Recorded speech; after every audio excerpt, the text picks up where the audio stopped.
Everybody knows that the Elevate, which is here, is a very important product for Honda in India. Honda has, of course, tried out the compact crossover segment with the BRV in the past, but that product did not do the brand any good. And the Elevate is its first proper crack at this category, which is very populated with the likes of the Hyundai Creta, Kia Seltos. Maruti has entered the game with the Grand Vitara, and there is Volkswagen with the Taigun, Skoda with the Kushaq. So the game is very intense, and the Elevate better be good to take on all these products and still make a mark for itself in the marketplace. Is it any good? That's what we are trying to find out today in this drive report. Honda, to its credit, has done some very fantastic and curious looking cars in India. Right from the second generation of the city that we got in this landscape, the jelly bean shape, that was controversial but also way ahead of its time because it introduced Indians to the concept of cab forward design. And then of course the CRV, all three generations really appealed to the people in a big way. There was also a cute little hatchback called the Brio. What a wonderful sight on the road. And who can forget the Civics, the two generations that came to India, and both absolutely fantastic lookers in their own right. And the first one also had interior quality and design, which was absolutely phenomenal to behold. The Elevate, however, is not at the same level. It plays a game with a bit more subtlety and it's a lot more conservative in its approach. But there are still a couple of elements which give it a little bit of a presence. If you look at the Elevate from the side or from the rear, it will look like any other generic crossover in the marketplace. But it is the front end which is going to catch your eye in a big way because of this absolutely massive grille area. It looks, of course, polarizing. I've heard people saying it looks absolutely fantastic, and there have been others who say this is not really sticking to the plan and it's not as homogeneous as they thought it would be. But the front end, with its very bold and peculiar look, is what gives the Elevate its presence, its identity, and that is very crucial.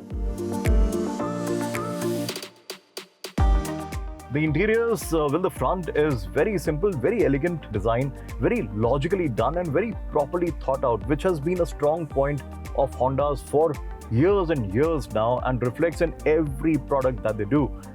The quality, well, it's not really soft touch materials everywhere, hard wearing plastics, but at the same time they give you a sense that it is going to last the entire lifespan of the vehicle.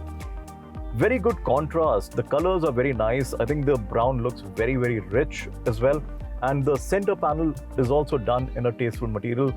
Overall, not that you're going to complain about, and everything really feels of good quality. All the buttons, everything on the steering wheel as well, really reeks of quality that sometimes in the past you've seen missing in some of the Honda cars. But with this one, Honda could not have afforded to shortchange their customers on quality, and it shows.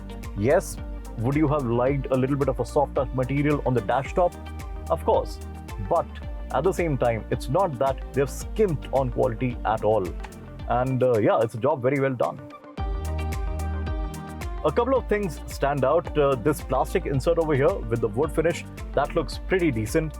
And this is a personal view, but I would have liked to see this standing or floating infotainment screen to be inserted or to be an integral member of the entire dashboard panel.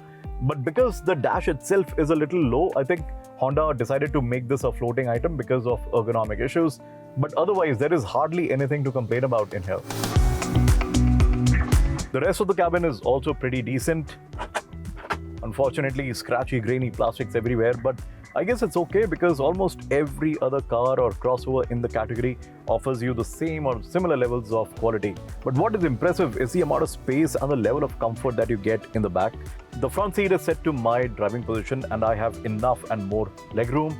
And even better is the amount of space that you have below the front seat to slide your feet under. The recline angle is perhaps a bit too much for my liking, but 90-95% of the people are hardly going to notice and they're not even going to get bothered. In fact, they're going to find this pretty comfortable. And if I had to really nitpick, I would have liked the seat squab to be slightly bigger to afford you better under-thigh support, but that's about it. The rear part of the cabin of the Elevate is a rather nice place to be. But what is disappointing is that the front seats are not electrically adjustable. I don't mind that because I think the manual controls anyway let you get done with the process of adjusting the seat a lot quicker. But electric seats, a good front item to have, especially in this category where almost every car offers a very huge list of features. There is also wireless charging for your mobile phone and wireless access to Apple CarPlay and Android Auto. The boot space is absolutely immense and it is easily going to swallow your extended weekend luggage and still has space to cobble up some more small and sundry stuff.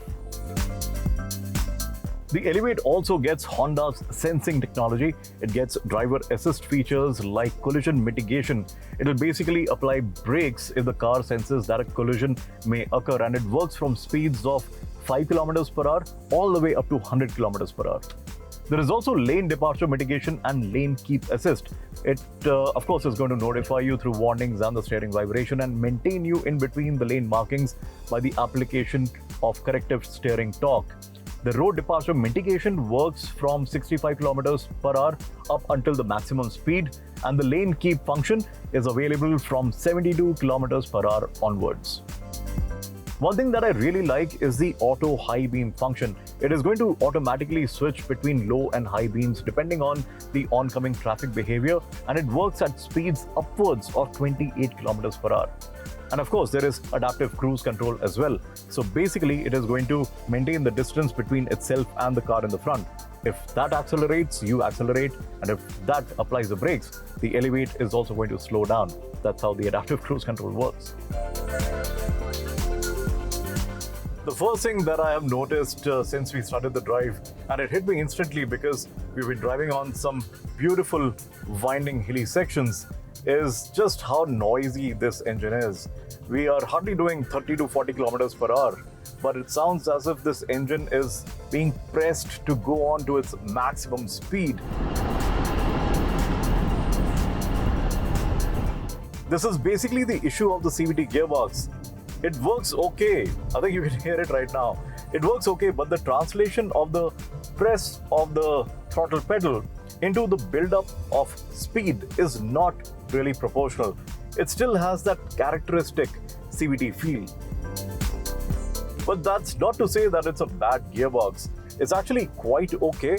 If you drive it in the city, you will hardly find a fault with it. It's only when you stretch the legs of this car that it struggles in this aspect. Honda says that the CVT gearbox has become a bit more responsive than before. The step upshifts and also the downshifts that are primed for better acceleration make it better than what it was in the previous iterations. The engine is the simple, naturally aspirated 1.5 liter VTEC, which makes about 120 horsepower and 145 Newton meter. It is very clear that the torque buildup, while consistent, is still almost a tangent on the graph. There is about 125 Newton meter available from around 1800 RPM or thereabouts, and it keeps building before it peaks out at about 4300 RPM. And then of course it starts to fall down before settling in at about 125 Newton meter again at the red line. Power, similar story, consistent build-up, but you really feel that the gearbox should have managed the delivery with a bit more authority and urgency. There is a 6-speed manual gearbox as well, which is on offer, which you will see me switching to now. I'm now in the manual gearbox version of the Elevate, and Honda says that the manual has 7% better or smoother gear shift quality, and it has got closer ratios in first and second. And of course, then the gearbox kind of expands a bit more on flexibility as you go higher up the edge gate. But immediately once you start driving the manual, you feel the difference between this one and the CVT. This one is a lot more enjoyable, no doubt about it. Of course, the sense of engagement with a proper manual gear shift is a lot more heightened. One thing just remains constant between the CVT and the manual gearbox. This thing really feels like it could do with a bit more torque, and yes, the ratios could be slightly better as well. For example, climbing a very gradual incline right now, doing about 25-30 kilometers per hour in third gear, and this thing struggled, so I had to downshift. So yes, these bits definitely annoy you a lot, but at the same time, this makes a hell of a lot of better noise than the CVT gearbox. Clutch can feel a little light sometimes, especially when you're hustling the car around and you want to have that very quick upshift or downshift. That's when your foot can just feel a little slippy on it, but otherwise it's pretty alright and manages the torque supply pretty well. The suspension feels nice actually. There is a large buffer clearance. The bump and rebound stroke have both been increased and the damper angle has been optimized to give it the best absorption quality. The Elevate feels very stable, even playful sometimes, well, as playful as crossovers can really get. But I believe, or I suspect, that the Elevate is going to give the updated Seltos quite a good and a stiff competition in the dynamics aspect. The Elevate, it tends to stiffen up at the rear under sudden or rapid compression, which might make you feel that it's a bit firm, but that's only part of the story. It feels firm when you're hustling the car around. When you drive it within limits and reasonable levels, it's actually pretty good. But it is the steering for me. I think it feels a bit less connected to the car. The turn to directional change ratio is not really the most proportional. It could have felt a little bit more responsive, but again, if you look at the entire package, this is not really a big deal breaker. When I started this piece, I said that the Elevate better be good if it intends to fight fiercely with the others in this very competitive segment, and thankfully it does. But there are still a few bits missing that could hurt Honda to a certain extent. Things like the electrically adjustable and ventilated seats, a big item missing. There are no Type-C ports, and of course a few other things as well. It's a very good and solid effort by Honda, nothing denying that. But had it been introduced a couple of years earlier, it would have done very, very well. Right now, with the game having moved so far ahead with the refreshed versions by rival OEMs, it has got its work cut out. It will appeal to the Honda loyalists, but the major chunk of the market is outside of that. So, only time will tell.